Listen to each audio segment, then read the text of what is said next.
Another example of players becoming famous in Goonswarm, together with Red Alliance and Tausedi Federation. If you know that even before Goonswarm, the forums were quite important. They played a vital part in winning a war, because if you demoralize your enemy, the wars have won. Goonswarm took it to a whole new level, and this is an example. Because they're working with the Russians, there's Russian on there, and I have no idea what it says, so I hope it's not profanity. And I have another thing here, I'll skip over it. Okay. Fiction, are you going to cut me? Okay. No, don't bother with it. No, it's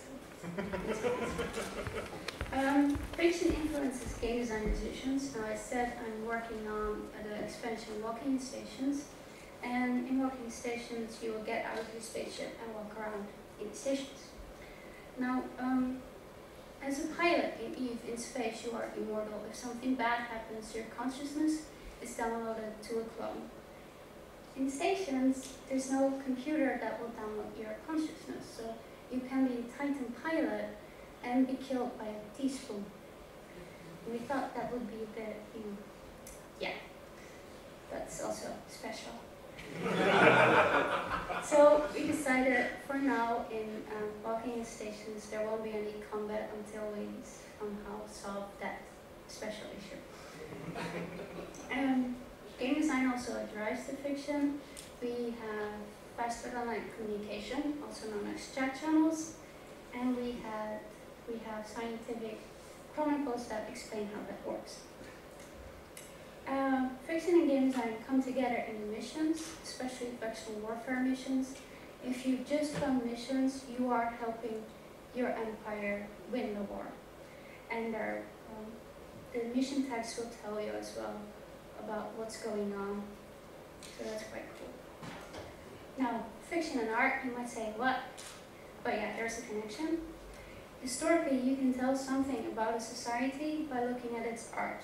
An example is the Romanticism. It's in the 18th century, right after the Age of Enlightenment, when people really discovered science and realized, well, nature isn't that special. I mean, it follows certain scientific rules.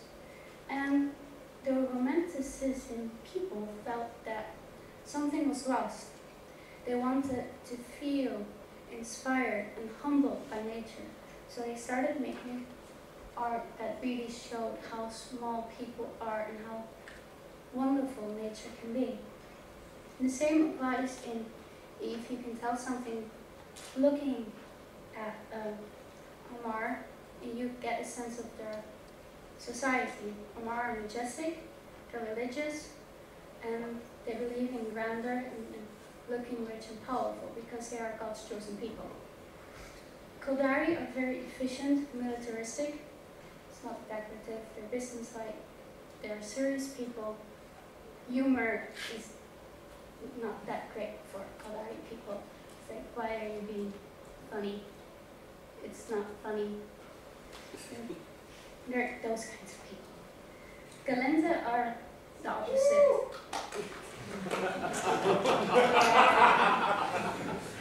Wait, the t-shirts are gonna get better for Galenta. In game, at least, in game.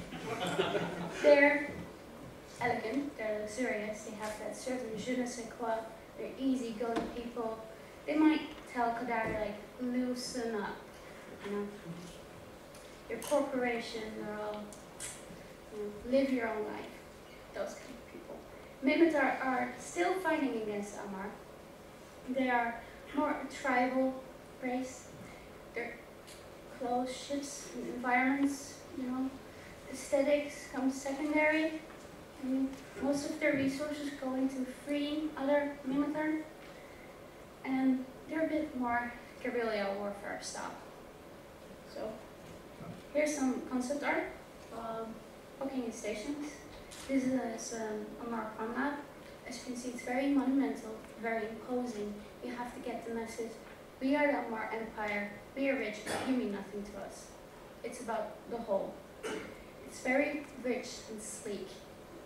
You have to, walk in there and go, wow, these are more people, are the people chosen by God because they are this rich. You know, there must be some kind of connection. And a clear Western feeling. Perimeter architecture, when I was in China, they said, this looks like a Mexican prison. So, yeah, it's more about giving a tribal feeling, having a bit dark and dingy. That fits the mood. Okay, these are the concept art for the Kodari costumes, and they're not so much costumes as that they are uniforms.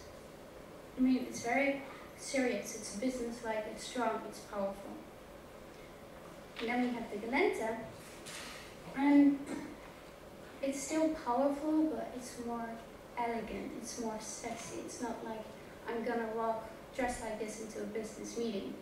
It's more about having flair and being pretty. This is concept art for the Minotaur clothes, a few. As you can see, it's more like guerrilla warfare. I mean, you can wear this in the jungle and kick some ass. So that's more their style.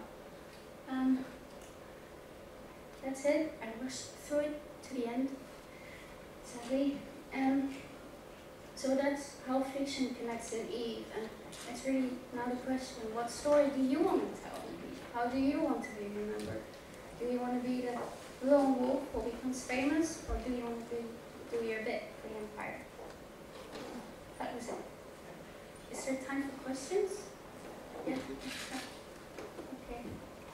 Any questions? I wanted to ask, how did it come to Calgary having so many hidden meanings from Finland? There's like people named with Finnish names and corporations that have Finnish quotations. I don't know, but maybe there are some Icelanders who have a strong connection to Finland. It's possible. We have some freedom in naming certain things, but we know that most of the system names were created automatically. Most. Are there any other questions? No? Yeah. Is there going to be an event for the Kaldari Titan people there? Or is it going to be a scripted thing? Or do we get the last goddamn thing out of this country?